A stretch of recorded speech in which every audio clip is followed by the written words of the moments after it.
High guys, ಎಲ್ರು ಹೇಗಿದ್ದೀರಾ? ಎಲ್ರು ಚೆನ್ನಾಗಿದ್ದೀರಾ ಅಂತ ಅನ್ಕೊಂತೀನಿ.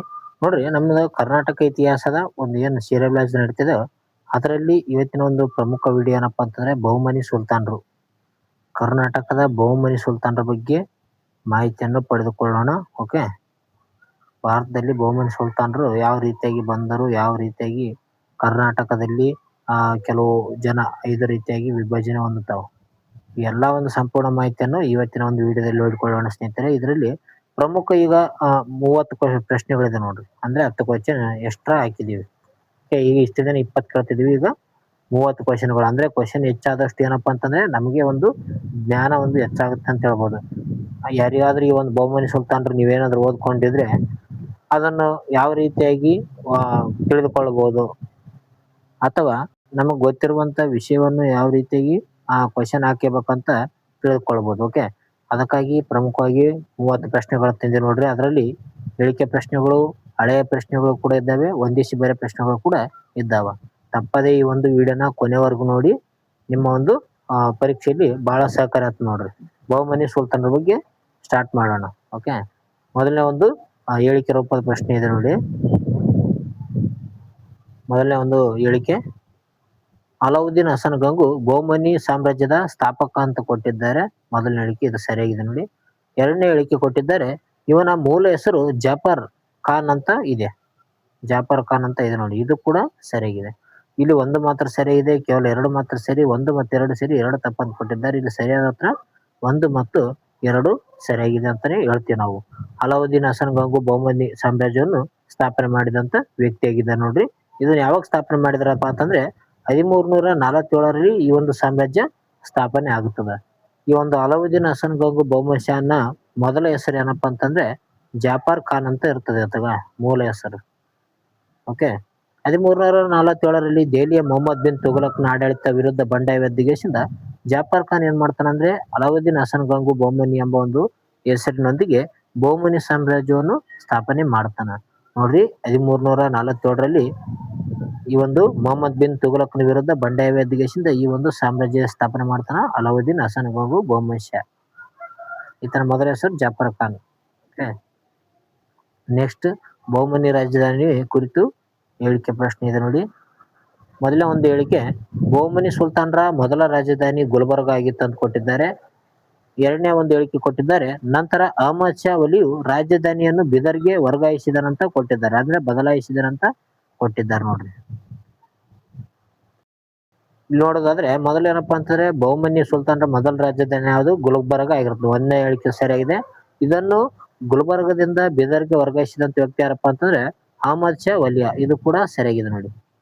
ಇಲ್ಲಿ 1 ಸರಿಯಾಗಿದೆ, ಕೇವಲ 2 ಸರಿಯಾಗಿದೆ, 1 2 ಸರಿ, 2 ತಪ್ಪನ್ನು ಕೊಟ್ಟಿದೆ. ಸರಿಯಾದ ಉತ್ತರ ಸಿ ನೋಡ್ರಿ. 1 ಮತ್ತು 2 ಸರಿಯಾಗಿದೆ ಅಂತಾನೆ ಹೇಳ್ತೀವಿ ನಾವು. ಆರಂಭದಲ್ಲಿ ಗುಲ್ಬರ್ಗವನ್ನು ಹನ್ಸನಾಬಾದ್ ಎಂದು ಕರೆಯಲಾಗುತ್ತಿರ್ತದ. ಗುಲ್ಬರ್ಗವನ್ನು ಏನಂತ ಕರಿತಿರ್ತಾರ? ಹನ್ಸನಾಬಾದ್ ಅಂತ ಕರಿತಿರ್ತಾರ. ಅದನ್ನ ರಾಜಧಾನಿ ಮಾಡಿರ್ತಾರ. ಇದನ್ನ ಏನ್ ಮಾಡ್ತಾರಂದ್ರೆ 1424ರಲ್ಲಿ ಅಹಮದ್ ಶಾ ವಲಿ ಏನ್ ಮಾಡ್ತಾನಂದ್ರೆ ಉತ್ತಮ ಹವಾಮಾನ, ಅದೇ ರೀತಿಯಾಗಿ ಭದ್ರತೆ ರಾಜಧಾನಿಯನ್ನು ಬೀದರ್ಗೆ ವರ್ಗಾವಣೆ ಮಾಡ್ತಾನ. ಬೀದರ್ನನ್ನು ಏನಂತ ಕರಿತಿರ್ತಾರ ಅವಾಗ ಅಂದ್ರೆ ಮೊಹಮ್ಮದಾಬಾದ್ ಅಂತ ಕರಿತಿರ್ತಾರ ನೋಡ್ರಿ ಬೀದರನ್ನು. ಈ ರೀತಿಯಾಗಿ ಬೀದರ್ಗೆ ವರ್ಗಾವಣೆ ಮಾಡ್ತಾನ. ಮೊದಲು ಗುಲ್ಬರ್ಗ ಆಗಿರ್ತದ, ನಂತರ ಬಹುಮನಿ ಸುಲ್ತಾನ್ ರಾಜಧಾನಿ ಬೀದರ್ ಆಗಿ ವರ್ಗಾವಣೆ ಆಗ್ತದ. ನೆಕ್ಸ್ಟ್ ಮೊಹಮ್ಮದ್ ಗವನ್ನ ಕುರಿತು ಪ್ರಶ್ನೆ ಬಂದಿದೆ ನೋಡಿ. ಮೊಹಮ್ಮದ್ ಗವನ್ನ ಬಗ್ಗೆ ಪರೀಕ್ಷೆಯಲ್ಲಿ ಅತಿ ಪ್ರಮುಖವಾಗಿ ಕೇಳ್ತಾರೆ ನೋಡಿ ಪ್ರಶ್ನೆ. ಮೊದಲನೇದು ಕೊಟ್ಟಿದ್ದಾರೆ, ಮೊಹಮ್ಮದ್ ಗವನ್ ಇವನು 3ನೇ ಮೊಹಮ್ಮದ್ ಶಾನ ಕಾಲದಲ್ಲಿ ಪ್ರಧಾನಮಂತ್ರಿ ಆಗಿದ್ದಾನೆ ಅಂತ ಕೊಟ್ಟಿದ್ದಾರೆ. ಇದು ಸರಿಯಾಗಿದೆ. ಎರಡನೇ ಒಂದು ಹೇಳಿಕೆ ಕೊಟ್ಟಿದ್ದಾರೆ, ಇವನು ಬೀದರ್ನಲ್ಲಿ ಪ್ರಸಿದ್ಧ ಮದರಾಸವನ್ನು ಸ್ಥಾಪಿಸಿದನಂತ ಕೊಟ್ಟಿದ್ದಾರೆ. ಮದರಾಸ ಅಂದ್ರೆ ಶಿಕ್ಷಣ ಕೇಂದ್ರವನ್ನು ಸ್ಥಾಪನೆ ಮಾಡಿದನಂತ ಕೊಟ್ಟಿದ್ದಾರೆ.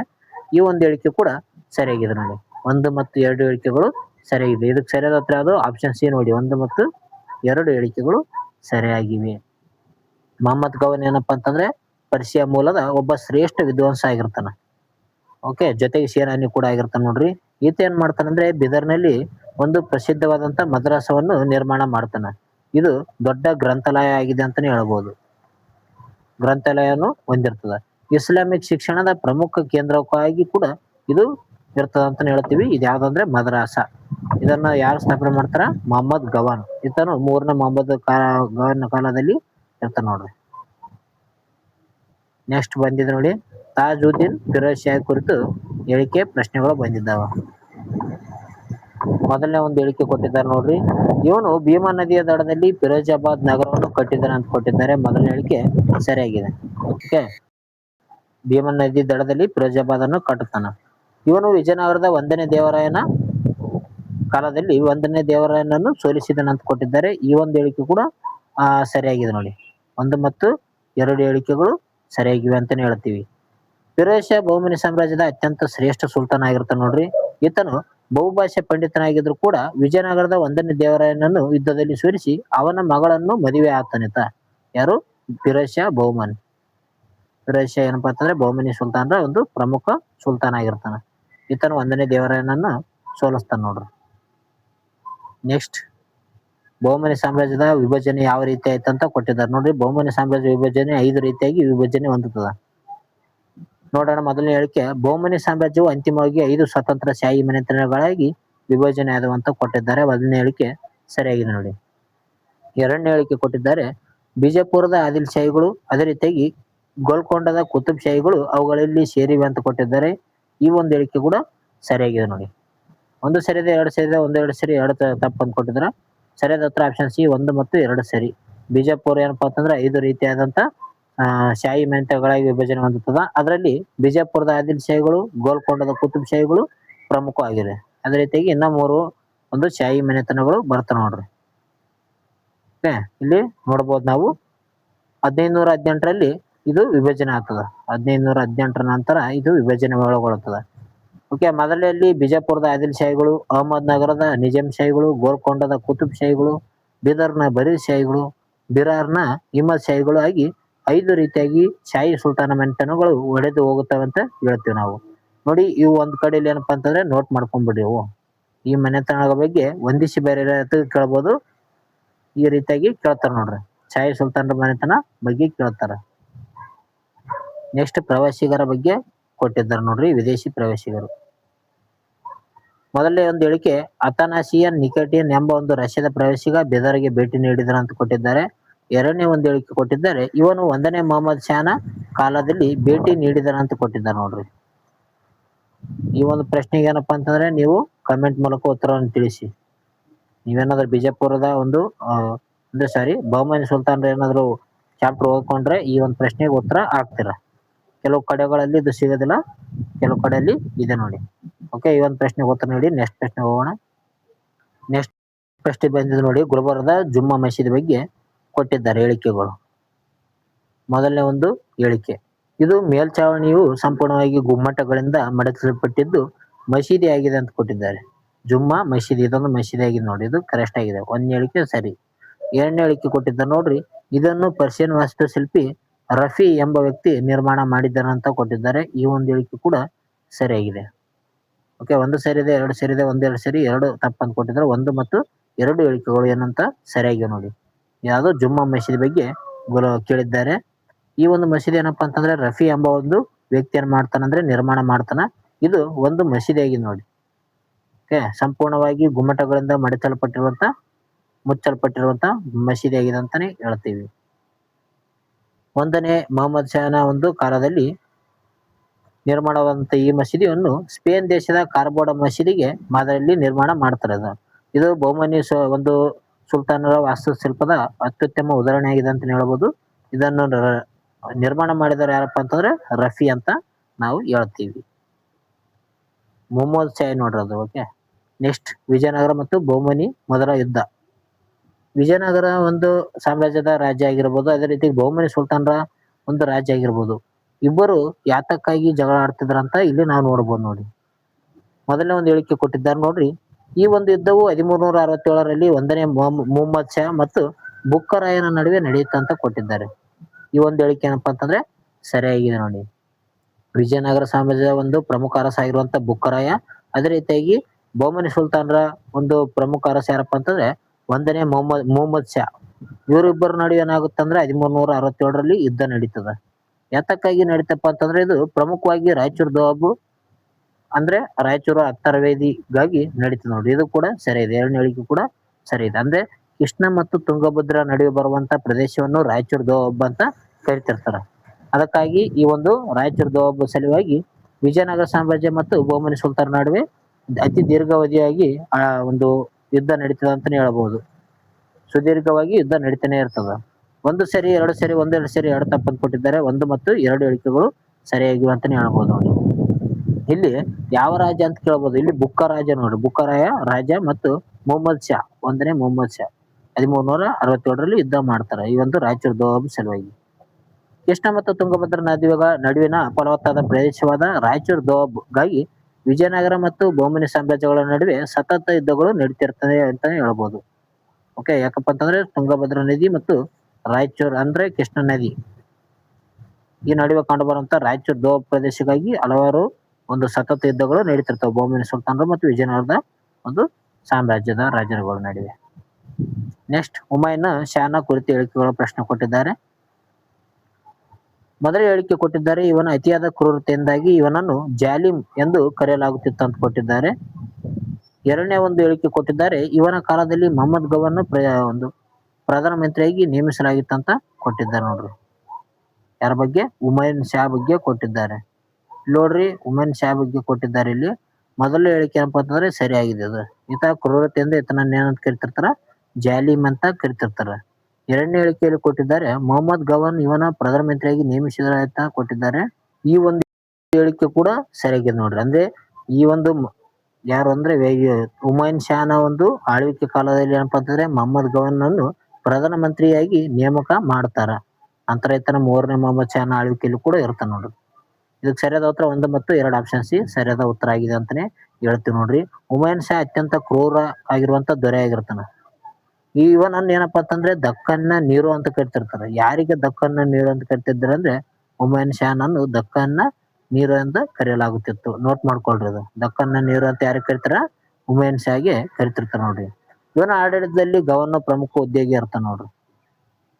ನೆಕ್ಸ್ಟ್, ಸೂಫಿ ಸಂತ ಖ್ವಾಜಾ ಬಂದ ನವಾಜ್ ದರ್ಗಾದ ಬಗ್ಗೆ ಕೇಳಿದ್ದಾರೆ. ಮೊದಲನೇ ಒಂದು ಹೇಳಿಕೆ, ಖ್ವಾಜಾ ಬಂದೆ ನವಾಜ್ ದರ್ಗಾವು ಪ್ರಸಿದ್ಧ ದರ್ಗಾ. ಇದು ಬೀದರ್ನಲ್ಲಿ ಕಂಡು ಬರ್ತದೆ ಅಂತ ಕೊಟ್ಟಿದ್ದಾರೆ ಮೊದಲನೇ ಹೇಳಿಕೆ. ಎರಡನೇ ಹೇಳಿಕೆ ಕೊಟ್ಟಿದ್ದಾರೆ ನೋಡ್ರಿ, ಇವರು ಸುಲ್ತಾನ ಮೊಹಮ್ಮದ್ ಶಾ ವಲಿಯ ಸಮಕಾಲೀನರಾಗಿದ್ದರು ಅಂತ ಕೊಟ್ಟಿದ್ದಾರೆ. ಓಕೆ, ಈ ಒಂದು ಪ್ರಶ್ನೆಗೆ ಉತ್ತರ ನೋಡೋದಾದ್ರೆ ಒಂದನೇದ್ದು ತಪ್ಪು, ಎರಡನೇದು ಸರಿಯಾಗಿ ನೋಡ್ರಿ. ಓಕೆ, ಎರಡು ಮಾತ್ರ ಸರಿ ಇದೆ. ಆಪ್ಷನ್ಸ್ ಬಿ ಇದಕ್ಕೆ ಸರಿಯಾದ ಉತ್ತರ. ಯಾಕಪ್ಪ ಅಂತಂದ್ರೆ ಖ್ವಾಜಾ ಬಂದೆ ನವಾಜ್ ದರ್ಗಾ ಏನಪ್ಪಾ ಅಂತಂದ್ರೆ ಇದು ಬೀದರ್ನಲ್ಲಿ ಕಂಡು ಬರೋದಿಲ್ಲ, ಇದು ಗುಲ್ಬರ್ಗದಲ್ಲಿ ಕಂಡು ಬರ್ತದ. ಓಕೆ, ಗುಲ್ಬರ್ಗದಲ್ಲಿ ಕಂಡು ಬರ್ತದೆ. ಇವರ ಸುಲ್ತಾನರ ಮೊಹಮ್ಮದ್ ಶಾ ವಲಿಯ ಒಂದು ಸಮಕಾಲೀನ ವ್ಯಕ್ತಿ ಆಗಿರ್ತಾನೆ ಅಂತ ಹೇಳ್ತಾರೆ. ಅದಕ್ಕಾಗಿ ಆಪ್ಷನ್ಸ್ ಬಿ ಸರಿಯಾಗಿದೆ ನೋಡಿ.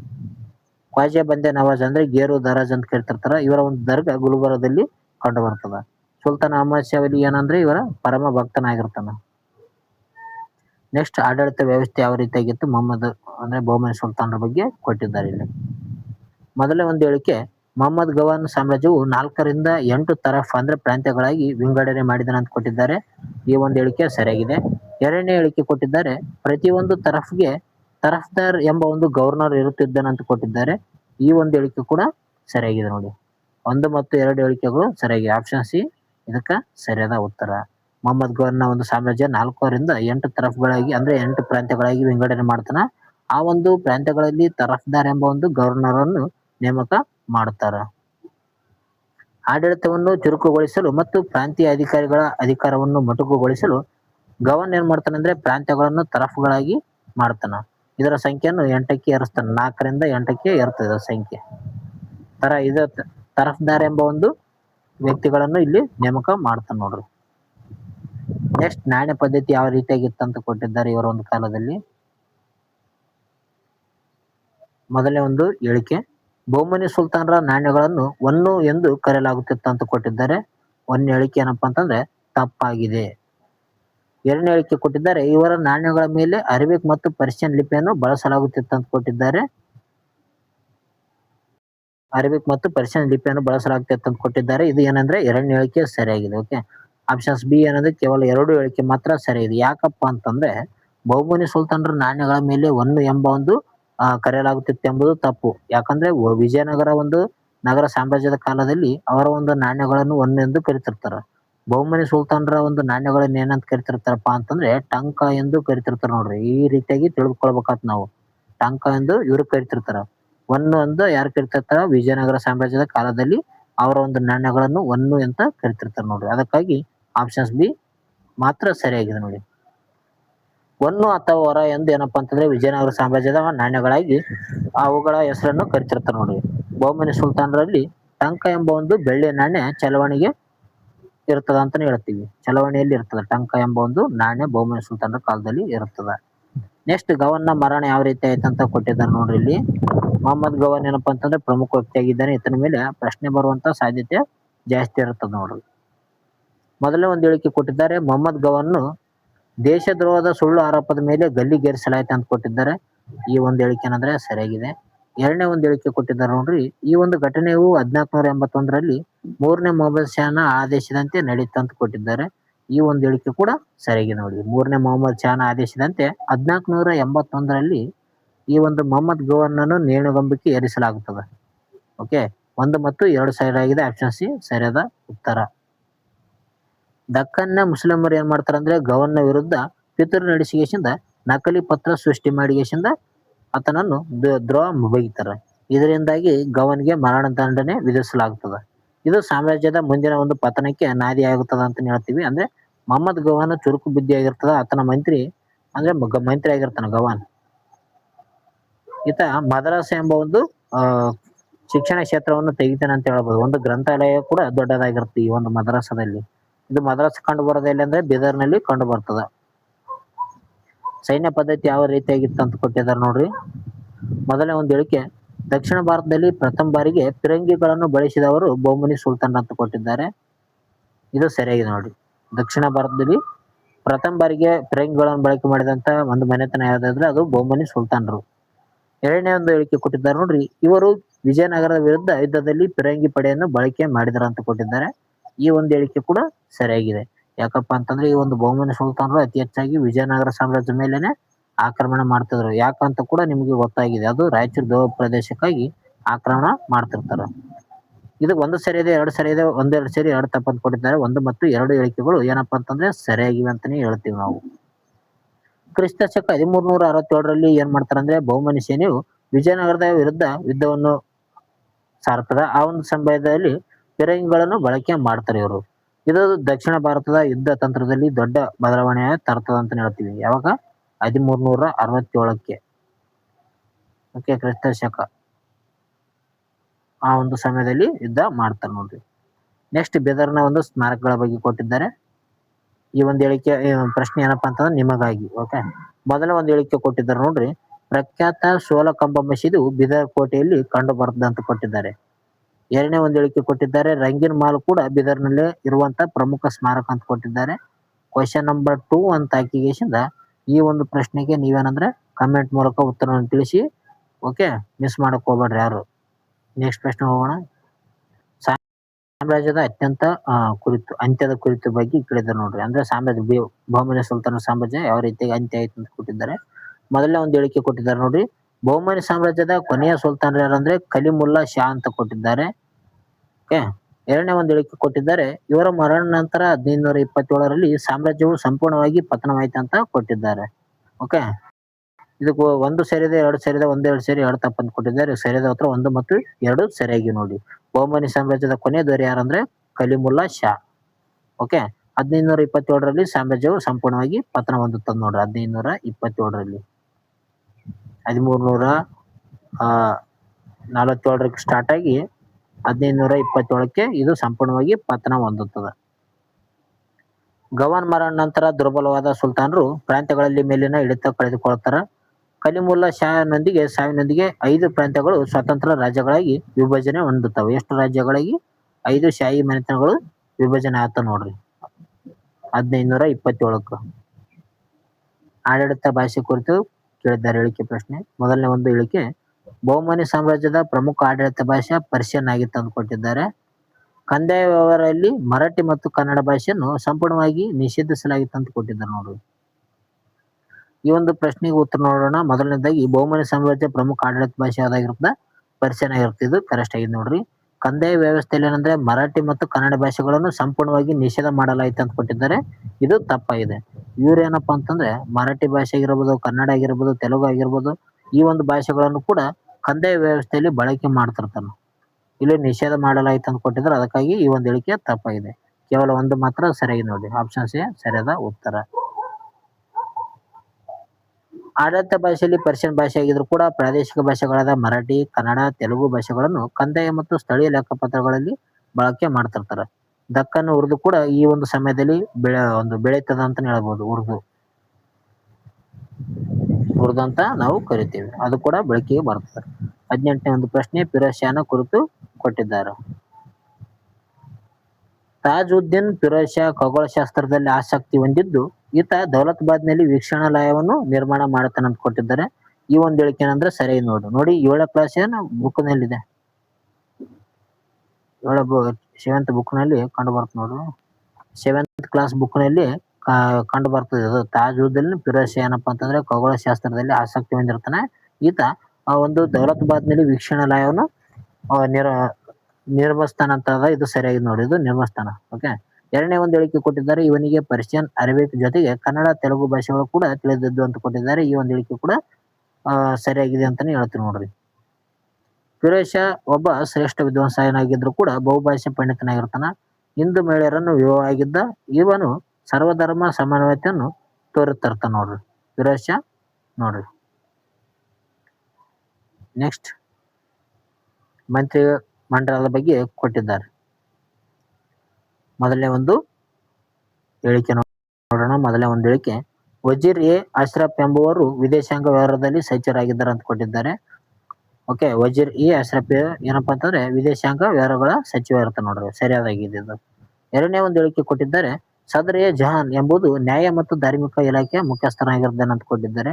ಈ ಒಂದು ಹೇಳಿಕೆ ಕೂಡ ಸರಿಯಾಗಿದೆ ನೋಡಿ. ಸದರ್ ಎ ಜಹಾನ್ ಅಂದ್ರೆ ಏನಂದ್ರೆ ನ್ಯಾಯ ಮತ್ತು ಧಾರ್ಮಿಕ ಇಲಾಖೆಯ ಮುಖ್ಯಸ್ಥ ಆಗಿರ್ತಾನೆ ಅಂತ. 1 ಮತ್ತು 2 ಸರಿಯಾಗಿದೆ. ಆಪ್ಷನ್ ಸಿ ಸರಿಯಾದ ಉತ್ತರ. ಬಹುಮನಿಗಳ ಮಂತ್ರಿ ಮಂಡಳಿ ವ್ಯವಸ್ಥಿತವಾಗಿರ್ತದ. ವಕೀಲ್ ಉಸ್ ಸಲಾತನ್ ಏನಪ್ಪಾ ಅಂತಂದ್ರೆ ಪ್ರಧಾನಮಂತ್ರಿ ಆಗಿರ್ತದ. ಅಮೀರ್ ಎ ಜುಮ್ಲಾ ಏನಪ್ಪಾ ಅಂತಂದ್ರೆ ಹಣಕಾಸು ಸಚಿವನಾಗಿರ್ತಾನೆ ನೋಡ್ರಿ. ಅಮೀರ್ ಎ ಜುಮ್ಲಾ ಎಂಬುದೇನಂದ್ರೆ ಹಣಕಾಸು ಸಚಿವನಿಗೆ ಅಮೀರ್ ಎ ಜುಮ್ಲಾ ಅಂತ ಕರಿತಿರ್ತಾರ. ಈ ಒಂದು ಬಹುಮನಿ ಸುಲ್ತಾನರ ಒಂದು ಕಾಲದಲ್ಲಿ ಮಂತ್ರಿ ಮಂಡಳಿ ಯಾವ ರೀತಿಯಾಗಿರ್ತದೆ ಅಂತ ಕೂಡ ತಿಳಿದುಕೊಳ್ಬೇಕಾಗ್ತದ. ಯಾಕಂದ್ರೆ ಅಮೀರ್ ಎ ಜುಮ್ಲಾ ಎಂಬುದೇನಪ್ಪಾ ಅಂತಂದ್ರೆ ಹಣಕಾಸು ಮಂತ್ರಿ ಅಂತ ನಿಮಗೆ ಗೊತ್ತಿರಬೇಕು. ನೆಕ್ಸ್ಟ್ ಅಹಮದ್ ಶಾ ವಾಲಿ ಬಗ್ಗೆ ಕುರಿತಂತ ಕೊಟ್ಟಿದ್ದಾರೆ ನೋಡ್ರಿ. ಈ ಒಂದು ಪ್ರಶ್ನೆ ನಿಮಗಾಗಿ. ಓಕೆ. ಮೊದಲನೇ ಒಂದು ಹೇಳಿಕೆ ಇವನನ್ನು ದಕ್ಕನ್ನ ನೀರೋ ಎಂದು ಕರೆಯಲಾಗುತ್ತಿತ್ತು ಅಂತ ಕೊಟ್ಟಿದ್ದಾರೆ. 2ನೇದ್ದು ಸೂಫಿ ಸಂತ ಖ್ವಾಜಾ ಬಂದೆ ನವಾಜ್ ಅವರ ಅನುಯಾಯಿ ಆಗಿರ್ತಾನಂತ ಕೊಟ್ಟಿದ್ದಾರೆ. ಓಕೆ. ಈ ಒಂದು ಪ್ರಶ್ನೆ ಅತ್ಯಂತ ಒಂದು ಸುಲಭ ಆಗಿದೆ ಅಂತ ಹೇಳ್ಬೋದು. ಯಾಕಂದ್ರೆ ಈಗ ತಾನೇ ನಾವು ಅಹಮದ್ ಶಾ ವಲಿಯ ಬಗ್ಗೆ ತಿಳಿದುಕೊಂಡಿವಿ. ಕೆಲವು ಪ್ರಶ್ನೆಗಳ ಹಿಂದೆ ಇದರ ಬಗ್ಗೆ ಮಾತಾಡಿದ್ದೆ ನಾನು. ಈ ಒಂದು ಪ್ರಶ್ನೆಗೆ ಏನಂದ್ರೆ ಕ್ವಶನ್ ನಂಬರ್ 3 ಅಂತ ಆಗಿಸಿಂದ ನೀವೇನಪ್ಪಾ ಅಂತಂದ್ರೆ ಈ ಒಂದು ಪ್ರಶ್ನೆಗೆ ಉತ್ತರವನ್ನು ತಿಳಿಸಿ. ಮಿಸ್ ಮಾಡಕ್ ಹೋಗ್ಬೇಡ್ರಿ. ಈಗ ಮತ್ತೆ ಬಂದು ನೋಡಿ ಸ್ನೇಹಿತರೆ, ಈಗ ಹಳೆಯ ಪ್ರಶ್ನೆ ಪತ್ರಿಕೆ ಅಂದ್ರೆ ಓಲ್ಡ್ ಕ್ವಶನ್ ಪೇಪರ್ ಯಾವ ರೀತಿಯಾಗಿ ಪರೀಕ್ಷೆಯಲ್ಲಿ ಕೇಳಿದರು ಅಂತ ಇಲ್ಲಿವರೆಗೂ ಯಾವ ರೀತಿಯಾಗಿ ಕೇಳಿದ್ದಾರೆ ಆನ್ಲೈನ್ ಅಲ್ಲಿ ನೋಡೋಣ. ಇಲ್ಲಿವರೆಗೂ ನಾವು ಹೇಳಿಕೆ ರೂಪದ ಕೆಇ ಅವರು ಹೇಳಿಕೆ ರೂಪದ ಪ್ರಶ್ನೆ ಕೇಳ್ತಾರಲ್ಲ, ಅದಕ್ಕಾಗಿ ನಾವು ಹೇಳಿಕೆ ರೂಪದ ಪ್ರಶ್ನೆಗಳನ್ನು ಅಧ್ಯಯನ ಮಾಡಿದ್ವಿ. ಈಗ ಆನ್ಲೈನರ್ ಅಂದ್ರೆ ಓಲ್ಡ್ ಕ್ವಶನ್ ಪೇಪರ್ ಬಗ್ಗೆ ನೋಡೋಣ. ಮೊದಲನೇ ಒಂದು ಪ್ರಶ್ನೆ ಕೊಟ್ಟಿದ್ದಾರೆ ನೋಡ್ರಿ. ಬಹುಮನಿ ಸಾಮ್ರಾಜ್ಯವನ್ನು ಯಾವ ವರ್ಷದಲ್ಲಿ ಸ್ಥಾಪಿಸಲಾಯಿತು ಅಂತ ಕೊಟ್ಟಿದ್ದಾರೆ. ಇದಕ್ಕೆ ಸರಿಯಾದ ಉತ್ತರ ಯಾವಾಗಪ್ಪ ಅಂತಂದ್ರೆ ಕ್ರಿಸ್ತಶಕ 1347ರಲ್ಲಿ ಇದನ್ನು ಅಹಮದ್ ಶಾ ಅವರು ಸ್ಥಾಪನೆ ಮಾಡ್ತಾರೆ. ಯಾರು? ಹಸನಗಾಗು ಬಹುಮನಿ ಶಾ ಅವರು ಸ್ಥಾಪನೆ ಮಾಡ್ತಾರೆ ನೋಡಿ.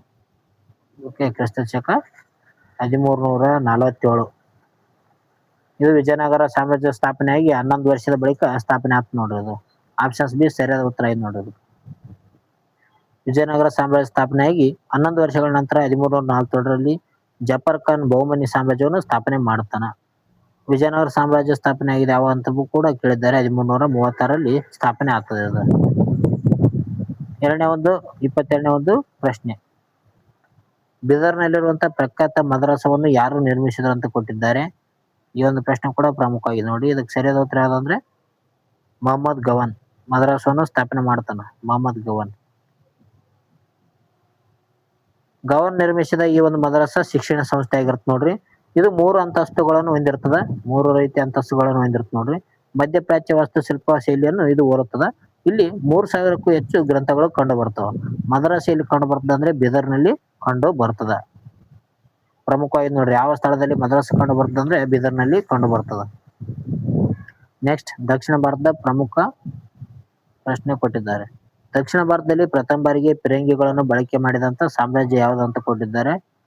ಇದಕ್ಕೆ ಸರಿಯಾದ ಉತ್ತರ ಯಾವ್ದಂತ ನಿಮ್ಗೆ ಆಲ್ರೆಡಿ ಗೊತ್ತು. ಇದು ಯಾವ್ದು ಬಹುಮನಿ ಸುಲ್ತಾನ್ರು. ಬಹುಮನಿ ಸುಲ್ತಾನ್ರು ಇದಕ್ಕೆ ಸರಿಯಾದ ಉತ್ತರ ಇದು ನೋಡ್ರಿ. ಓಕೆ, ಆಪ್ಷನ್ ಸಿ ಸರಿಯಾದ ಉತ್ತರ. 1367ರಲ್ಲಿ ವಿಜಯನಗರ ಮತ್ತು ಬಹುಮನಿ ಯುದ್ಧದಲ್ಲಿ 1ನೇ ಮುಹಮ್ಮದ್ ಶಾ ಏನ್ ಮಾಡ್ತಾನಂದ್ರೆ ಪ್ರಥಮ ಬಾರಿಗೆ ಮದ್ದು ಗುಂಡನ್ನು ಮತ್ತು ಫಿರಂಗಿಗಳನ್ನು ಬಳಕೆ ಮಾಡ್ತಾನೆ. ಯಾವಾಗ ಮಾಡ್ತಾರ? 1367ರಲ್ಲಿ. ಓಕೆ, ಮುಹಮ್ಮದ್ ಶಾ ವಿಜಯನಗರ ಸಾಮ್ರಾಜ್ಯ ಅಂದ್ರೆ ಬುಕ್ಕರಾಯನ ವಿರುದ್ಧ ಹೋರಾಟ ಮಾಡ್ತಿರ್ತಾರೆ ನೋಡ್ರಿ ಆ ಒಂದು ಸಮಯದಲ್ಲಿ. ಯಾಕಪ್ಪ ಅಂತಂದ್ರೆ ರಾಯಚೂರು ದೋಬ್ ಸಲುವಾಗಿ ಹೋರಾಟ ಮಾಡ್ತಿರ್ತಾರೆ. ನೆಕ್ಸ್ಟ್ ಪ್ರಶ್ನೆ ಕೊಟ್ಟಿದ್ದಾರೆ ನೋಡ್ರಿ. ಬಹುಮನಿ ಸಾಮ್ರಾಜ್ಯದ ಇತಿಹಾಸವನ್ನು ತಿಳಿಸುವಂತ ತಾರೀಖಿ ಫೆರಿಸ್ಟಾ ಕೃತಿಯನ್ನು ಬರೆದವರು ಯಾರಂತ ಕೊಟ್ಟಿದ್ದಾರೆ. ತಾರೀಖಿ ಫೆರಿಸ್ಟಾ ಎಂಬ ಕೃತಿಯನ್ನು ಬರೆದವರು ಯಾರಂತ ಕೊಟ್ಟಿದ್ದಾರೆ. ಇದಕ್ಕೆ ಸರಿಯಾದ ಉತ್ತರ ಯಾವ್ದಪ್ಪ ಅಂತಂದ್ರೆ ಮೊಹಮ್ಮದ್ ಕಾಸಿಂ ಫೆರಿಸ್ಟಾ. ಆಪ್ಷನ್ಸ್ ಬಿ ಸರಿಯಾದ ಉತ್ತರ. ಹೆಸರಲ್ಲಿ ಇದೆ ನೋಡಿ, ಫೆರಿಸ್ಟಾ. ಓಕೆ, ತಾರೀಖಿ ಫೆರಿಸ್ಟಾ ಬರೆದವರು ಯಾರು? ಮೊಹಮ್ಮದ್ ಕಾಸಿಂ ಫೆರಿಸ್ಟಾ ಅವರು ಬರೀತಾರೆ. ಬಿಜಾಪುರದ 2ನೇ ಇಬ್ರಾಹಿಂ ಆದಿಲ್ ಶಾಹನ ಆಸ್ಥಾನದಲ್ಲಿ ಇರುವಂತ ಇತಿಹಾಸಕಾರನಾಗಿರುವಂತ ಫೆರಿಸ್ಟಾ ಏನ್ ಮಾಡ್ತಾನಂದ್ರೆ ಈ ಒಂದು ಕೃತಿಯನ್ನು ರಚನೆ ಮಾಡ್ತಾನ. ಈ ಒಂದು ದಕ್ಕನ್ ಇತಿಹಾಸದ ಪ್ರಮುಖ ಮೂಲ ಆಗಿರುತ್ತೆ ನೋಡ್ರಿ. ದಕ್ಕನ್ ಇತಿಹಾಸಕ್ಕೆ ಪ್ರಮುಖ ಮೂಲ ಆಗಿರುತ್ತೆ ತಾರೀಖಿ ಫೆರಿಸ್ಟಾ. ನೆಕ್ಸ್ಟ್ ಪ್ರಶ್ನೆ ಬಂದ ನೋಡಿ. ಗುಲ್ಬರ್ಗದಿಂದ ಬಿದರ್ಗೆ ತನ್ನ ರಾಜಧಾನಿಯನ್ನು ವರ್ಗಾಯಿಸಿದ ಬಹುಮನಿ ಸುಲ್ತಾನ ಯಾರು ಅಂತ ಕೊಟ್ಟಿದ್ದಾರೆ. ಗುಲ್ಬರ್ಗದಿಂದ ಬಿದರ್ಗೆ ವರ್ಗಾಯಿಸ್ತಾನ. ಕ್ವಶನ್ ನಂಬರ್ 4 ಅಂತ ಹಾಕಿ ಈ ಒಂದು ಪ್ರಶ್ನೆಗೆ ನೀವೇನಂದ್ರೆ ಕಮೆಂಟ್ ಮೂಲಕ ಉತ್ತರ ಅಂತ ತಿಳಿಸ್ಬೇಕು. ಅತ್ಯಂತ ಸುಲಭವಾದಂತ ಪ್ರಶ್ನೆ ಅದು, ಮಿಸ್ ಮಾಡಕ್ ಹೋಗ್ಬೇಡ್ರಿ.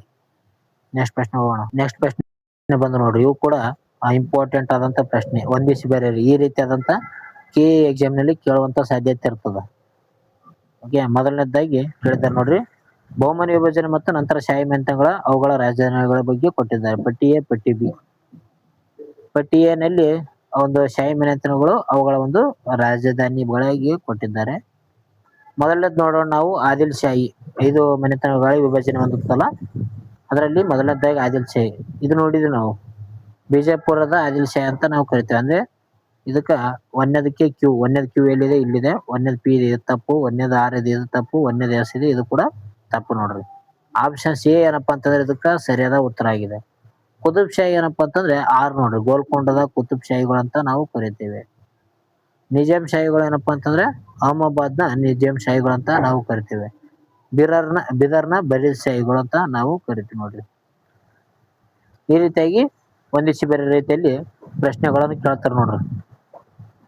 ಓಕೆ, ಬಿಜಾಪುರದ ಆದಿಲ್ ಶಾಹಿಗಳು, ಗೋಲ್ಕೊಂಡದ ಕುತುಬ್ ಶಾಹಿಗಳು, ಅಹಮದ್ನಗರದ ನಿಜಾಂ ಶಾಹಿಗಳು ಮತ್ತು ಬಿದರ್ನ ಬರೀದ್ ಶಾಹಿಗಳು ಮನೆತನಗಳು ಆಳ್ವಿಕೆ ಮಾಡಿರ್ತಾವಂತ ಹೇಳ್ತೀವಿ. ನೆಕ್ಸ್ಟ್ ಐತಿಹಾಸಿಕ ಕಟ್ಟಡಗಳು ಮತ್ತು ಅವುಗಳ ಸ್ಥಳಗಳ ಬಗ್ಗೆ ಕೊಟ್ಟಿದ್ದಾರೆ ನೋಡ್ರಿ. ಪಟ್ಟಿ ಎ, ಪಟ್ಟಿ ಬಿ ನಲ್ಲಿ. ಪಟ್ಟಿ ಎ ನಲ್ಲಿ ಮದ್ರಾಸ್ ಅಂತ ಕೊಟ್ಟಿದ್ದಾರೆ. ಮದ್ರಾಸ್ ಎಲ್ಲಿ ಕಂಡು ಬರ್ತಂತೆ ನಿಮ್ಗೆ ಆಲ್ರೆಡಿ ಗೊತ್ತು. ಮದ್ರಾಸ ಕಂಡು ಬರೋದಲ್ಲಿ ಬಿದರ್ನಲ್ಲಿ ಕಂಡು ಬರ್ತದೆ ಮದ್ರಾಸ. ಒಂದನೇದು ಕ್ಯೂ ಎಲ್ಲಿದೆ ನೋಡಿ. ಒಂದನೇದು ಕ್ಯೂ ಇಲ್ಲಿದೆ. ಒಂದನೇದು ಕ್ಯೂ ಇಲ್ಲಿದೆ. ಒಂದನೇದು ಪಿ ಇದೆ, ಇದು ತಪ್ಪು. ಒಂದನೇದು ಪಿ ಇದೆ, ಇದು ಕೂಡ ತಪ್ಪು. ನಂತರ ಬರುತ್ತೆ ಇಲ್ಲಿ ಯಾವ್ದು ನಮಗೆ ಗೊತ್ತಿರುವಂತ ವಿಷಯ ಇದೆ ಅಂದ್ರೆ ಇಬ್ರಾಹಿಂ ರೋಜಾ ನೋಡಿ. ಇಬ್ರಾಹಿಂ ರೋಜಾ ಎಲ್ಲಿ ಕಂಡು ಬರ್ತದೆ ಅಂದ್ರೆ ಬಿಜಾಪುರದಲ್ಲಿ ಕಂಡು ಬರ್ತದೆ. ಇದು ಇಬ್ರಾಹಿಂ ರೋಜಾ ಬಿಜಾಪುರದಲ್ಲಿ ಕಂಡು ಬರ್ತದೆ. ಅಂದ್ರೆ 4ನೇದು ಆರ್ ಆಗಿದೆ ನೋಡಿ. 4ನೇದು ಆರ್ ಆಗಿಲ್ಲ, ಇಲ್ಲಿ 4ನೇದು ಎಸ್ ಇದೆ. ಆಪ್ಷನ್ಸ್ ಬಿ ಏನಂದ್ರೆ ತಪ್ಪಾಗಿದೆ. ಆಪ್ಷನ್ಸ್ ಎ ಏನಪ್ಪಾ ಅಂತಂದ್ರೆ ಇದಕ್ಕ ಸರಿಯಾದ ಉತ್ತರ ಆಗಿದೆ ನೋಡಿ. ನಂತರ ಏನಂದ್ರೆ ಜುಮ್ಮಾ ಮಸೀದಿ ಏನಪ್ಪಾ ಅಂತಂದ್ರೆ ಇದು ಗುಲ್ಬರ್ಗದಲ್ಲಿ ಕಂಡು ಬರ್ತದ. ಚಾಂದ್ ಮಿನಾರ್ ಏನಂದ್ರೆ ಇದು ದೌಲತಾಬಾದ್ ನಲ್ಲಿ ಕಂಡು ಬರ್ತದೆ, ಚಾಂದ್ ಮಿನಾರ್. ಈ ರೀತಿಯಾಗಿ ನಾವು ಒಂದಿಷ್ಟು ಬೇರೆಯನ್ನು ಕೂಡ ತಿಳಿದುಕೊಳ್ಬೇಕಾಗ್ತದೆ. ಓಕೆ, ಮದ್ರಾಸ ಬಿದರ್ನಲ್ಲಿ ಕಂಡು ಬರ್ತದ. ಜುಮ್ಮಾ ಮಸೀದಿ ಗುಲ್ಬರ್ಗದಲ್ಲಿ ಕಂಡು ಬರ್ತದ. ಚಾಂದ್ ಮಿನಾರ್ ಏನಂದ್ರೆ ದೌಲತಾಬಾದ್ ನಲ್ಲಿ ಕಂಡು ಬರ್ತದ. ಇಬ್ರಾಹಿಂ ರೋಜಾ ಏನಂದ್ರೆ ಬಿಜಾಪುರಲ್ಲಿ ಕಂಡು ಬರುತ್ತಾ ಅಂತ ಹೇಳ್ತೀವಿ ನಾವು. ಇದನ್ನು 2ನೇ ಇಬ್ರಾಹಿಮಿನ ನಿರ್ಮಾಣ ಮಾಡ್ತಾನಿದ್ದ ಇಬ್ರಾಹಿಂ ರೋಜಾ. ದಕ್ಷಿಣ ಭಾರತದ ತಾಜ್ ಮಹಲ್ ಅಂತ ಕರಿತಾರೆ ನೋಡ್ರಿ ಇಬ್ರಾಹಿಂ ರೋಜಾಕ್ಕೆ. ಅಂದ್ರೆ ಮುಂದಿನ ಒಂದು ವಿಜಯಪುರದ ಸುಲ್ತಾನರ ಬಗ್ಗೆ ಅಧ್ಯಯನ ಮಾಡುವಂತ ಸಂದರ್ಭದಲ್ಲಿ ನೋಡೋಣ. ಓಕೆ, ಅದ್ರ ಬಗ್ಗೆ ನೆಕ್ಸ್ಟ್ ವಿಡಿಯೋದಲ್ಲಿ. ಸುಲ್ತಾನರು ಮತ್ತು ಅವರುಗಳ ಬಿರುದುಗಳ ಬಗ್ಗೆ ಕೊಟ್ಟಿದ್ದಾರೆ. ಓಕೆ, ಈ ಒಂದು ಪ್ರಶ್ನೆ ಏನಪ್ಪಾ ಅಂತಂದ್ರೆ ನಿಮಗೆ ನೋಡ್ರಿ ಕ್ವಶನ್ ನಂಬರ್ 5 ಅತ್ಯಂತ ಸುಲಭವಾದಂತ ಪ್ರಶ್ನೆ. ಇಲ್ಲಾಂದ್ರೆ ನಾನೇ ಹೇಳ್ತೀನಿ ತಗೋರಿ. ಓಕೆ, ಬೇಡ ಇದು 5 ಬೇಡ. ನೆಕ್ಸ್ಟ್ ಪ್ರಶ್ನೆ ಕೊಡೋಣ ನಿಮಗ. ಮೊದಲನೇದು ಏನಂದ್ರೆ ಜಾಫರ್ ಖಾನ್ ನೋಡ್ರಿ, ಮೊಹಮ್ಮದ್ ಗವಾನು, ಹುಮೈನ್ ಶಾ, ಅಹಮದ್ ಶಾ ಅಂತ ಕೊಟ್ರಿ ಇಲ್ಲಿ. ಇಲ್ಲಿ ಖ್ವಾಜಾ ಜಹಾನ್ ಜಾಲಿಯಾ ವಲಿ ಅಲಾವುದ್ದೀನ್ ಹಸನ್ ಗಂಗು ಅಂತ ಕೊಟ್ಟಿದ್ದಾರೆ. ಇಲ್ಲಿ ಮೊದಲನೇದಾಗಿ ಕುರೂರಿ ಯಾರಾಗಿರ್ತಾರ, ಜಾಲಿಯಾ ಯಾರಂತ ಕರಿತಾರ, ಜಾಲಿಮ್ ಅಂತ ಯಾರಿಗೆ ಕರಿತಿರ್ತಾರ ಅಂತ ನೋಡೋಣ. ಓಕೆ, ಮೊದಲನೇದು ಯಾರು, ಜಾಲಿಮ್ ಅಂತ ಯಾರಿಗೆ ಕರಿತಿರ್ತಾರಪ್ಪ ಅಂತಂದ್ರೆ ಹುಮೈನ್ ಶಾನನ್ನು ಕ್ರೂರಿ ಅಂತ ಕರಿತಿರ್ತಾರೆ. ಯಾಕಂದ್ರೆ ಕ್ರೂರ ಆಡಳಿತ ನಡೆಸ್ತಿರ್ತಾನ, ಅದಕ್ಕಾಗಿ ಇತರಿಗೆ ಜಾಲಿಮ್ ಅಂತ ಕರಿತಿರ್ತಾರ ನೋಡ್ರಿ. ನಂತರ ಬರುತ್ತಾ ಇಲ್ಲಿ ಯಾವ್ದು ಮೂರನೇದು ಕ್ಯೂ. ಇಲ್ಲಿ ನೋಡಿ, ಮೂರನೇದು ಕ್ಯೂ ಇಲ್ಲಿಲ್ಲ, 6 ಇದೆ ಇಲ್ಲಿ ತಪ್ಪು. ಮೂರನೇದು ಕ್ಯೂ ಇಲ್ಲಿದೆ, ಇದು ನೋಡೋಣ. ಮೂರನೇದು ಪಿ ಇದೆ, ಇದು ತಪ್ಪು. ಇಲ್ಲಿ ನೋಡೋದಾದ್ರೆ ಮೂರನೇದು ಇಲ್ಲಿ ಕೂಡ ಪಿ ಇದೆ, ಇದು ಕೂಡ ತಪ್ಪು. ಇದಕ್ಕೆ ಸರಿಯಾದ ಉತ್ತರ ಯಾವ್ದಂತ ಇಲ್ಲೇ ಗೊತ್ತಾಯ್ತು, ಆಪ್ಷನ್ಸ್ ಬಿ ಆಗಿದೆ ನೋಡಿ. ಓಕೆ, ಮೊದಲನೇದು ಯಾವ್ದು, ಜಾಫರ್ ಖಾನ್ ಏನಂದ್ರೆ ಅಲಾವುದ್ದೀನ್ ಹಸನ್ ಗಂಗುನ ಒಂದು ಮೊದಲ ಹೆಸರು ಇರ್ತದೆ. ಅಲಾವುದ್ದೀನ್ ಹಸನ್ ಗಂಗುನ ಮೊದಲ ಹೆಸರು ಯಾವ್ದು, ಜಾಫರ್ ಖಾನ್. ಜಾಫರ್ ಖಾನ್ ಅಂತ ಕರಿತಿರ್ತಾರೆ. 1347ರಲ್ಲಿ ಈ ಒಂದು ಬಹುಮನ್ ಶಾನ ಸುಲ್ತಾನರು ಸ್ಥಾಪನೆ ಮಾಡ್ತಾನ. ನೆಕ್ಸ್ಟ್ ಮೊಹಮ್ಮದ್ ಗೌನ್ ಏನಪ್ಪಾ ಅಂತಂದ್ರೆ ಮೊಹಮ್ಮದ್ ಗೌನ್ ಏನಂದ್ರೆ ಎರಡನೇದಕ್ಕೆ ಪಿ ಅಂದ್ರೆ ಮೊಹಮ್ಮದ್ ಗೌನ್ ಖ್ವಾಜ್ ಜಹಾನ್ ಅಂತ ಕರಿತಿರ್ತಾರೆ. ನೆಕ್ಸ್ಟ್ ಮೊಹಮ್ಮದ್ ಶಾ ಅಂದ್ರೆ ಜಾಲಿಮ್ ಅಂತ ಕರಿತಿರ್ತಾರ. ಅಹಮದ್ ಶಾ ಅಂದ್ರೆ ವಲಿ ಅಂದ್ರೆ ಸಂತ ಅಂತ ಕರಿತಿರ್ತಾರ ನೋಡ್ರಿ. ಮೊಹಮ್ಮದ್ ಗೌನ್ ಖ್ವಾಜೆ, ಹುಮೈನ್ ಶಾ ವಲಿ, ಆದ್ರೆ ಅಹಮದ್ ವಲಿ ಸಂತ ಅಂತ ಕರಿತಿರ್ತಾರ ಅಹಮದ್ ಶಾ. ಆಪ್ಷನ್ಸ್ ಬಿ ಏನಂದ್ರೆ ಅದಕ್ಕೆ ಸರಿಯಾದ ಉತ್ತರ ಇದೆ. ಜಾಫರ್ ಖಾನ್ ಅಲಾವುದ್ದೀನ್ ಹಸನ್ ಕರಿತಿರ್ತಾರ. ಗವನ್ಗೆ ಖ್ವಾಜ್ ಜಹಾನ್ ಅಂತ ಕರಿತಿರ್ತಾರ. ಹುಮೈನ ಜಾಲಿಮ್ ಅಂತ ಕರಿತಿರ್ತಾರ. ಅಹಮದ್ ಶಾಗೆ ವಲಿ ಎಂಬ ಒಂದು ಬಿರುದನ್ನ ಕರಿತಿರ್ತಾರ ನೋಡ್ರಿ. ನೆಕ್ಸ್ಟ್ ಪ್ರಶ್ನೆ ಕೊಟ್ಟಿದ್ದಾರೆ, ಪ್ರವಾಸಿಗರು ಅವ್ರನ್ನ ಭೇಟಿ ನೀಡಿದಂತ ಒಂದು ಕಾಲದ ಬಗ್ಗೆ ಕೊಟ್ಟಿದ್ದಾರೆ. ಓಕೆ, ಮೊದಲದ್ದು ಅಥನಾಸಿಸ್ ನಿಕೆಟಿನ್ ಅಂತ ಕೊಟ್ಟಿದ್ದಾರೆ. ಅಬ್ದುಲ್ ರಜಾಕ್ ಪೆರಿಸ್ಟ್ ಅಂತ ಕೊಟ್ಟಿದ್ದಾರೆ. ವಿಜಯನಗರ ಬಹುಮನಿ ಸುಲ್ತಾನ ಬಿಜಾಪುರ್ ಅಂತ ಕೊಟ್ಟಿದ್ದಾರೆ. ಇಲ್ಲಿ ಇದಕ್ ನೋಡೋದಾದ್ರೆ ಮೊದಲನೇದ್ದು ಏನಂದ್ರೆ ಅಥನಾಸಿ ನಿಕೆಟಿನ್ ಬಿಜಾಪುರ್ಗೆ ಬಂದಿರ್ತಾನ. ಅಬ್ದುಲ್ ರಜಾಕ್ ಏನಂದ್ರೆ ವಿಜಯನಗರ ಆಳ್ವಿಕೆಯಲ್ಲಿ ಹೋಗಿರ್ತಾನ ನೋಡ್ರಿ. ಎರಡನೇದು ಪಿ ಇದೆ, ಒಂದನೇದು ಕ್ಯೂ ಇದೆ. ಇದು ಸರಿಯಾದ ಉತ್ತರ. ಒಂದನೇದು ಪಿ ಇದೆ ತಪ್ಪು, ಒಂದನೇದು ಆರ್ ಇದೆ ತಪ್ಪು, ಒಂದನೇದು ಕ್ಯೂ ಇದೆ ತಪ್ಪು. ಓಕೆ, ಒಂದನೇದು ಮಾತ್ರ ಸರಿಯಾದ ನೋಡ್ರಿ. ಪೆರಿಸ್ಟ್ ಏನಂದ್ರೆ ಬಹುಮನಿ ಆಸ್ಥಾನಕ್ಕೆ ಬಂದಿರ್ತಾರ, ಮೊಹಮ್ಮದ್ ಶಾನ ಆಸ್ಥಾನದಲ್ಲಿ. ಎರಡನೇ ದೇವರ ಆಸ್ಥಾನಕ್ಕೆ ಯಾರು ಬಂದಿರ್ತಾರ, ಅಬ್ದುಲ್ ರಜಾಕ್ ಬಂದಿರ್ತಾರ ನೋಡ್ರಿ. ಈ ರೀತಿಯಾಗಿ ಒಂದಿಸಿ ಬರೀರಿ ಅಂತ ನಾವು ನೋಡಬಹುದು. ರಷ್ಯಾದ ನಿಕೆಟಿನ್ ಬಹುಮನಿ ಭೇಟಿ ನೀಡಿರ್ತಾನ. ಪರ್ಷಿಯಾದ ಅಬ್ದುಲ್ ರಜಾಕ್ ಏನಂದ್ರೆ ವಿಜಯನಗರ ಆಸ್ಥಾನಕ್ಕೆ ಬಂದಿರ್ತಾನ.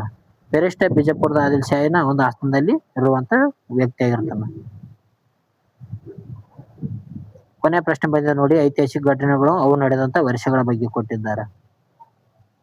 ಇದು ಕೂಡ ಪ್ರಮುಖವಾಗಿದೆ ನೋಡಿ.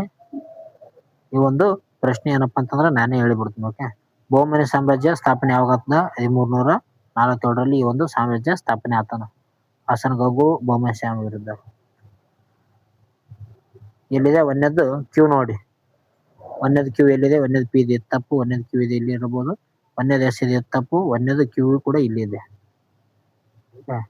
ಮತ್ತೆ ಮೊಹಮ್ಮದ್ ಗವರ್ನರ್ ಮರಣ ಅಂತ ಕೊಟ್ಟಿದ್ದಾರೆ. ಮೊಹಮ್ಮದ್ ಗವರ್ನರ್ ಮರಣ ಯಾವಾಗ ಆಯ್ತು, 1481ರಲ್ಲಿ ಮೊಹಮ್ಮದ್ ಗವರ್ನರ್ ಮರಣ ಆಗ್ತದೆ. ಇದು ನಿಮ್ಗೆ ಗೊತ್ತಿರ್ಬೋದು, ಈಗ ತಾನೇ ಹೇಳಿನ ನಾನು. ಮೊಹಮ್ಮದ್ ಗವರ್ನರ್ ಮರಣ 1481ರಲ್ಲಿ ಆಗುತ್ತದೆ. ಓಕೆ, ಎರಡನೇದು ಎಸ್ ನೋಡ್ರಿ. ಎರಡನೇದು ಎಸ್ ಇಲ್ಲಿದೆ, ಇಲ್ಲಿದೆ. ಎರಡನೇದು ಆರ್ ಇದೆ, ಇದು ತಪ್ಪು. ಆಪ್ಷನ್ಸ್ ಬಿ ಅಂದ್ರೆ ಆಪ್ಷನ್ಸ್ ಬಿ ಇದಕ್ಕೆ ಸರಿಯಾದ ಉತ್ತರ ಆಗಿದೆ. ನೆಕ್ಸ್ಟ್ ಏನಂದ್ರೆ ತಾಳಿಕೋಟೆ ಕದನ ನಡೀತದೆ ವಿಜಯನಗರ ಒಂದು ಸಾಮ್ರಾಜ್ಯದ ಮೇಲೆ. ಯಾವಾಗ ನಡೀತದೆ ಅಂದ್ರೆ 1565ರಲ್ಲಿ ನಡೀತದ. ಬಹುಮನಿ ಸಾಮ್ರಾಜ್ಯದ ಸಂಪೂರ್ಣ ಅಂತ್ಯ ಯಾವಾಗ ಆಗ್ತದೆ ಅಂದ್ರೆ 1527ಕ್ಕೆ ಆಗುತ್ತದೆ. ಸಂಪೂರ್ಣ ಅಂತ್ಯ ಆಗಿ 5 ಶಾಹಿ ಮನೆತನಗಳಾಗಿ ವಿಭಜನೆ ಹೊಂದುತ್ತಾವ ನೋಡ್ರಿ. ಇಲ್ಲಿ 1527ಕ್ಕೆ ಏನಂದ್ರೆ ಇವು ಬಹುಮನಿ ಸಾಮ್ರಾಜ್ಯದ ಸಂಪೂರ್ಣ ಅಂತ್ಯ, 5 ಶಾಹಿ ಮನೆತನಗಳಾಗಿ ವಿಭಜನೆ ಹೊಂದಿಗೆಸಿಂದ ಮತ್ತೆ ಅವು ಕೂಡಿಗೆಸಿಂದ ಏನ್ ಮಾಡ್ತಾವ ಅಂದ್ರೆ 1565ರಲ್ಲಿ ಒಂದು ತಾಳಿಕೋಟೆ ಯುದ್ಧದಲ್ಲಿ ವಿಜಯನಗರ ಸಾಮ್ರಾಜ್ಯವನ್ನು ಸಂಪೂರ್ಣವಾಗಿ ಸೋಲಿಸ್ತಾವ 1565ರಲ್ಲಿ. ಓಕೆ, ಆಪ್ಷನ್ಸ್ ಬಿ ಆಗಿತ್ತು ನೋಡ್ರಿ. 1347ರಲ್ಲಿ ಸ್ಥಾಪನೆ ಆಗ್ತದ. 1481ರಲ್ಲಿ ಗವರ್ನರ್ ಮರಣ ಹೊಂದುತ್ತಾನ. 1565ರಲ್ಲಿ ತಾಳಿಕೋಟೆ ಕದನ ಆಗುತ್ತದ, ಅಥವಾ ರಕ್ಕಸ ತಂಗಡಿ ಅಂತ ಕರಿತಾರೆ ನೋಡಿ. ಇದಕ್ಕೆ ರಕ್ಕಸ ತಂಗಡಿ, ರಕ್ಕಸದ ಅಂಗಡಿ ಅಥವಾ ಅಂಗಡಿ ಅಂತ ಕರಿತಾರ. 1527ರಲ್ಲಿ ಕಲಿಮುಲ್ಲಾ ಶಾನೊಂದಿಗೆ ಏನಪ್ಪಾ ಅಂತಂದ್ರೆ ಸಾವಿನೊಂದಿಗೆ ಸಾಮ್ರಾಜ್ಯ ಅಧಿಕೃತವಾಗಿ ಅಂತ್ಯವಾಗುತ್ತದ. ಓಕೆ, 5 ಶಾಹಿ ಮನೆತನಗಳಾಗಿ ವಿಭಜನೆ ಹೊಂದುತ್ತವೆ 1527ರಲ್ಲಿ. ಕಲಿಮುಲ್ಲಾ ಶಾ ಏನಪ್ಪಾ ಅಂತಂದ್ರೆ ಬಹುಮನಿ ಸುಲ್ತಾನರ ಕೊನೆಯ ಅರಸ. 5 ಶಾಹಿ ಸುಲ್ತಾನರ ಮನೆಗಳಾಗಿ ವಿಭಜನೆ ಹೊಂದುತ್ತಾವು. ಅವುಗಳ ಒಂದು ಶಾಹಿ ಮನೆತನಗಳ ಬಗ್ಗೆ ನಿಮಗೆ ಗೊತ್ತಿರ್ಬೇಕಾಗ್ತದೆ. ಸ್ನೇಹಿತರೆ, ಇಲ್ಲಿವರೆಗೆ ಏನಂದ್ರೆ ಬಹುಮನಿ ಸುಲ್ತಾನ ಸಾಮ್ರಾಜ್ಯದ ಒಂದು ಸಂಪೂರ್ಣ ಮಾಹಿತಿಯನ್ನು ಪಡೆದುಕೊಂಡಿರ ಅಂತ ಅನ್ಕೊಂತೀನಿ. ಈ ಒಂದು ವಿಡಿಯೋ ಇಷ್ಟ ಆಯ್ತು ಅಂದ್ರೆ ಲೈಕ್ ಮಾಡಿ, ಶೇರ್ ಮಾಡಿ, ಸಬ್ಸ್ಕ್ರೈಬ್ ಮಾಡಿ. ವಿಡಿಯೋ ಲಾಂಗ್ ಆದ್ರೂ ಕೂಡ ಪ್ರಮುಖ ಅಂಶ ಇಲ್ಲಿದೆ. ವಿಡಿಯೋ ಲಾಂಗ್ ಆಗಿದೆ ಅಂತ ಮಿಸ್ ಮಾಡಕ್ ಹೋಗ್ಬೇಡ್ರಿ. ಕೊನೆವರೆಗೂ ವಿಡಿಯೋನ ನೋಡ್ರಿ.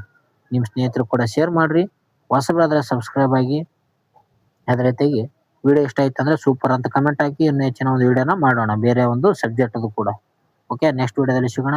ಟೇಕ್ ಕೇರ್, ಬಾಯ್. ಇಲ್ಲಿವರೆಗೂ ಯಾರು ನೋಡಿದ್ರು ಅವ್ರಿಗೆಲ್ಲರೂ ಹೃದಯದ ಪೂರ್ವಕವಾಗಿ ನಮ್ಮ ಕಡೆಯಿಂದ ಧನ್ಯವಾದಗಳು. ಓಕೆ, ಮುಂದಿನ ಒಂದು ವಿಡಿಯೋದಲ್ಲಿ ಸಿಗೋಣ. ಟೇಕ್ ಕೇರ್, ಬಾಯ್.